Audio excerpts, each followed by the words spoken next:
નમસ્કાર, હું છું કેતલ અને આપ જોઈ રહ્યા છો CB24. હવામાન વિભાગ દ્વારા તારીખ 25 ઓગસ્ટથી વરસાદની આગાહી કરવામાં આવી છે. કેટલાક વિસ્તારોમાં ભારે તો કેટલાકમાં અતિ ભારે વરસાદની આગાહી કરાઈ છે. હવામાન વિભાગ દ્વારા 20 ઓગસ્ટના રોજ અમરેલી, ભાવનગર, સુરત, નવસારી તથા વલસાડ જિલ્લામાં તેમજ 21 ઓગસ્ટના રોજ કચ્છ, દેવભૂમિ દ્વારકા, પોરબંદર તથા જૂનાગઢ જિલ્લામાં અતિ ભારે વરસાદની આગાહી કરી છે. આ ઉપરાંત આગામી 25 ઓગસ્ટ સુધી સમગ્ર રાજ્યમાં મધ્યમથી ભારે વરસાદની આગાહી કરવામાં આવી છે.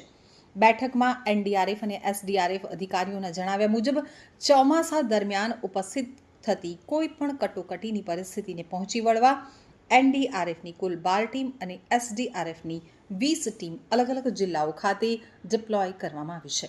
આ ઉપરાંત NDRFની એક ટીમ રિઝર્વ રાખવામાં આવી છે. વધુમાં સુરેન્દ્રનગર જિલ્લામાં આયોજિત તરણેતરના મેળા માટે પણ એક SDRF ટીમ ફાળવવા રાહત નિયામકે સૂચના આપી છે.